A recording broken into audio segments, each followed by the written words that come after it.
Maybe even a Beatrix. Oh! No way. Wow. Yo! Wait? Is this now what teams are starting to see as a response to Claude in lane? Maybe it's a scrim thing. Yeah. You don't know. Yeah. We're not part of the scrim. They don't have a lot of magic damage. They have a double carry set up. Oh, this could be one of those games where Aurora wins it fast. They should. They should be able to. Especially the Airfield we saw from today. Just so slow to ramp up. Yeah, you can just pack a high loss here, a Gatot here. You can call it. Then you can just call it. If this is a glue roam for EXP. Oh my God! Wait. Insane! I finally get my wish. Oh boy! I'm so happy. Oh boy, Belleric! Only because I'm seeing it, and because with the buff to him. His taunt comes. Ratha Dryad coming up from light as Aurora is looking for a way to make the final ticket at the San Juan Arena theirs a few weeks from now. Omega looks to continue what they've started. This is where they got their winning streak. This was the team that they beat to do it. Can they repeat history? Man, theoretically, disgusting pickups. And disgusting in a great way. Let's see if he'll be able to make it work. More HP, more defense, faster taunt. Oh boy. You want to go for it right away. I love that. Oh. Big knock up on the light. Yeah, just not much else. And that's the beauty of the Bellers, right? You can just absorb so much, especially now. And you have the emergency button of the Revitalize. Yeah. And once the glue finally falls, you still have that extra layer of protection in Light's Belleric. He can just easily pop off his ultimate, and Ryzen's attempts at trying to dive Yue and Dominkite. Maybe even Netsky might get caught in by the ultimate of the Belleric as well. The only difficult thing for Aurora for me is just they might take a long time for some of these heroes to actually reach critical mass and get to their power spikes, but it should be relatively easy for them to do that since they have so much kill potential from their roam as well as their jungle. Which makes the first turtle ever more essential for Smart Omega in order for them to get at least first blood gold. Wrath of Dryad pops up, maybe level 4, maybe even later towards that Turtle Siege. It's not going to be as important in the first 2 minutes of this game, but once Light has it, it's really going to be an issue for Omega. Look at how fast they clear with this combo as well. Love it. So now, big 4-man collapse here on bottom. They're going to have to try to pick off someone first before they go for a fight. That was already a pulse utilized. 75% HP. Light is going to be taken again, and that is going to be a Tsunami Slam. And no, Dryad means first blood. And now they set their sights on Yue. Edward's going to be using the rest of his Patricklets to be able to get away out of the situation. But James is going to be activated now. Mingwin's just shining the light of the lantern against the others. And Smart Omega is going to be able to take the first turtle and more. That was just misplayed by Aurora. Oh, Mingwin with a Crimson Beacon too. They probably want to go for more. Instead, it's going to be Ryzen. Stolen. Easily taking that. Smart Omega making the right moves under 3 minutes. That was misplayed. It only makes sense for Light wanting to go right in front. Oh, wait! And they try to make up for it right away. Perk's very close by. You got to remember, you're not as tanky as a roamer as you think you are. You're Kalea. Yeah, as I was saying, in that last turtle fight, it should be Edward getting in front of first and then Light's just providing to Peel. It only makes sense to do that once he has his ultimate. Netsky is surrounded. He's going to be able to escape that. Fortunately for Smart Omega's gold laner, now he's going to be dishing some damage and still taking the cannon minion. Yeah. Okay. Yeah, these are one of these days that I kind of have to remember. Wait, you said this earlier. A pick lost, but who was using it? Netsky on the Airfield is actually an OG pick. Before we got into this whole thing with just Claude and Gary. Oh yeah. You remember, Irifel and Granger, they were like really big picks. Yeah. Netsky almost played the Irifel exclusively back in MY, I think. Yeah, it was during that time leading up to the M6 World Championship where Irifel was just one of the top picks. It was like a trade between Irifel, Granger, Harith, things like that. Yeah. So yeah. And that was the time that Claude was not picked right as much. So let's see if maybe some old flame can be revived here by Netsky. Didn't work earlier in the day, but day's not done. Yeah, it's still a new flame now in this current patch, so I would say it could still work for them, but now it's going to be another Tsunami Slam, and they're looking to burst Edward down, but Edward is still alive. The Triad's going to be missing. Light doesn't catch anyone with the roots. What do you think about that, Red? I'm sure he's missing the flicker. But I get why he wanted to bring the Revitalize, but you missed the flicker in that scenario. Look at James now, kind of stuck in the middle of Aurora members. Perxiva is just right at the back, and it's going to be James being bursted down. Mingwin has to retreat immediately, but he's being down as well by Dominkite, who BMI's out of that situation. Now it's going to be Netsky looking at the back. Perxiva's going to be doing the same, and Mingwin cut 25% of his HP, is still alive and kicking. There goes the Steed, but Dominkite gets the turtle, and the rest of the members is actually going to be attacking. It's Omega transitioning, going for the kills again. Dominkite with no BMI is going to be falling as well. Mingwin, the rookie captain, making it happen for the rest of the barangay, as Dominkite is going to be falling too. What a turnaround from Smart Omega. Omega, bro! They are accelerating this game at such a fast pace. That was an insane trade back and forth. It was an audition. I don't care. It was fun to watch. They spent so much getting the turtle, getting James beforehand, bringing Perxiva low. But Surge of Life coming in the clutch. Ryzen, though, eats a blazing duet. Ryzen bit a little bit more than he could chew. Now with everybody surrounding, Dominkite's gonna get the bullets into his body for another kill for the gold laner. He forced out the blazing duet, but still overstepped is what Ryzen did. Meanwhile, in the bottom lane, it's Perks and Netsky who gets to push down bottom. Now they're looking to transition towards this purple objective, as James cannot do anything to protect that. But fortunately for them, Netsky was able to get a turret down bottom. Aurora making some necessary moves, and Omega's doing the same. Yeah, that's a big error there for Ryzen. Still, though, they have the lead. 2 turrets over Aurora, so 1.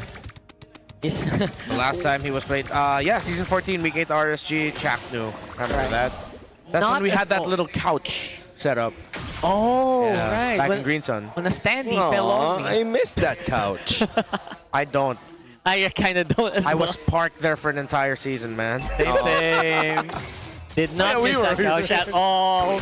And literally, a standee fell on me. Someone pushed a stand. Yeah. Okay, now I feel Remember bad. that? Now I feel bad. I don't miss it anymore. You know, yeah. You know what I miss there? What? Fast elevator, man. I like it. I like the fast elevator. Yeah, because it was like, what? Because it was just only 3 floors. Yeah, it's only 3 floors. You can even take the stairs. You can get priority too. Yeah. That's pretty cool. Oh, Anti-Cuirass already secured for Light. Still no Sky Piercer for Mingwin, Oh, still on the boy. way. And they're looking to prioritize here. Light is not Dryad? yet popping off the ultimate just yet. Phantom Steed is going to be appearing. James is at the back.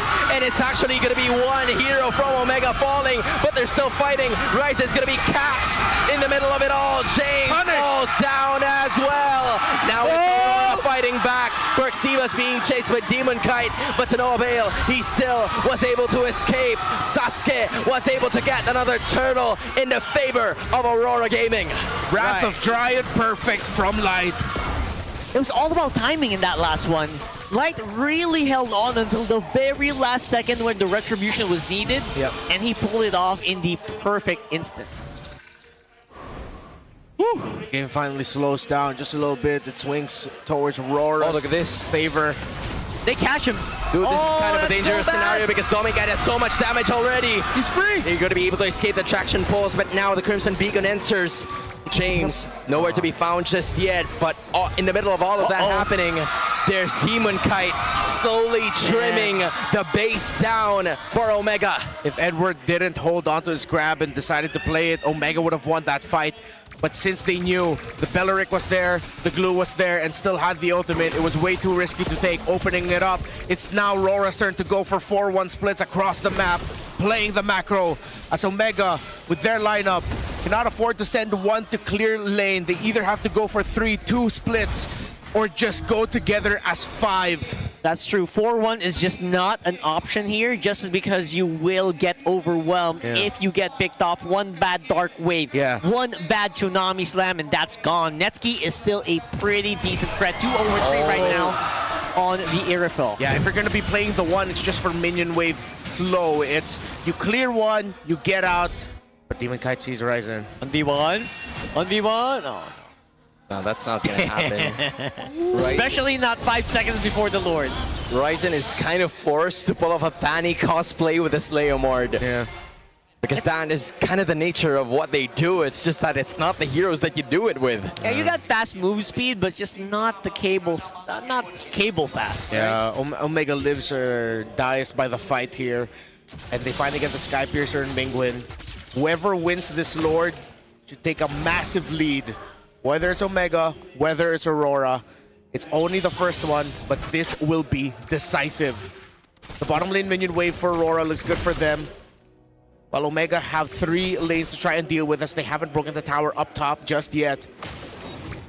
Feels like this is the actual turning point of this game. We're probably going to see it in the next few seconds. Oh, they want to burst left. down Ryzen. It's a perfect target. Taken down by Aurora Gaming Philippines. I was about to say Smart Omega. Those guys went back. The Northern Lights are up top, and they've taken the Lord.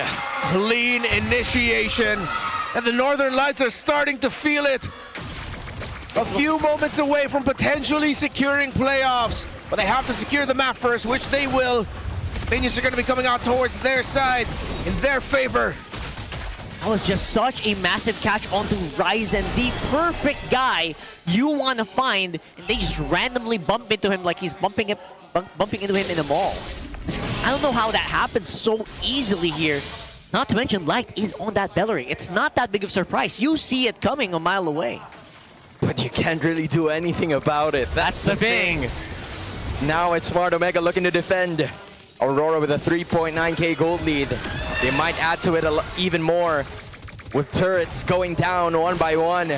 Smart Omega still has a bit more in terms of those energy shields for them to fend off the invaders. Aurora holding on to a 4.8k gold lead. Now they set their sights on the Lord, looking to protect the energy shields while also protecting their base at the same time. The Lord bumps, but the traction pulse connects. That is going to be the end of the clash in terms of the top and the middle. Now they go to the top again. It seems like Aurora's not letting them breathe. The fight ensues, and Light is going to be using the Dryad again.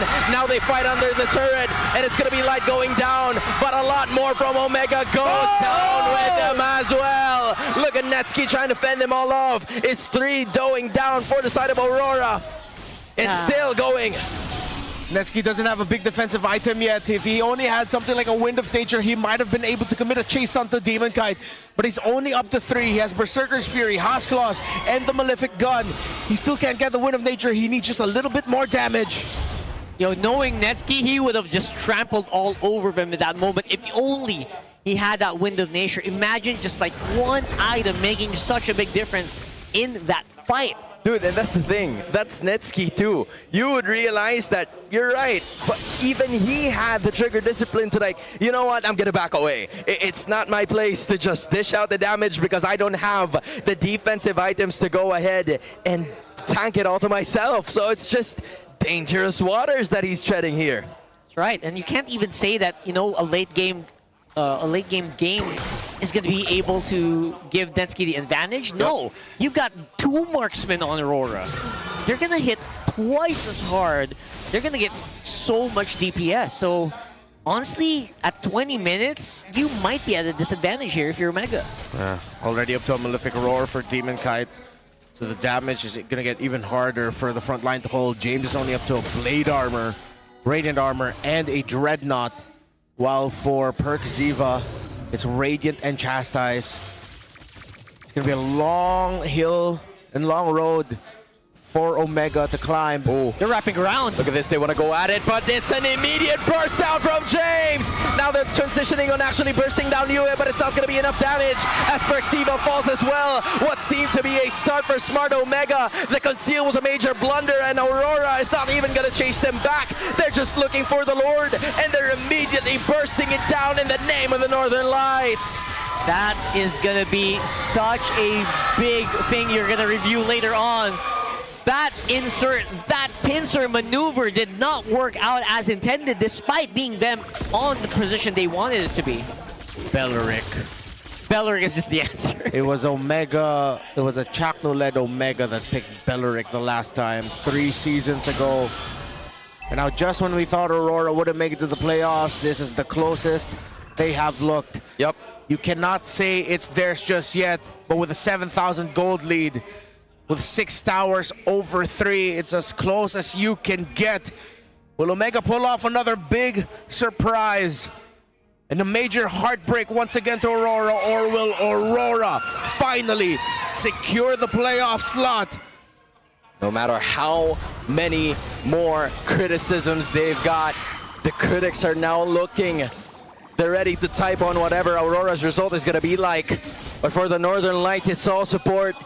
They want to showcase their voices at the San Juan Arena. Is it going to happen They want in it to this happen. clash alone? Traction! Oh, they forced the Oh, focus. boy. Okay, but He's look in at a another really bad Tsunami spot. Slam. It's going to be like going down, but they were able to take it. And Edward with a flicker again. Now it's going to be Netsky actually bouncing away, but he was able to get Netsky. In the end, it's Tomingaika again. Demon Kite as well. And with Mingwin left to protect, it seems like it is now happening. It is possible. Aurora, the Northern Lights will be able to do it. Aurora completes the Sun 1-6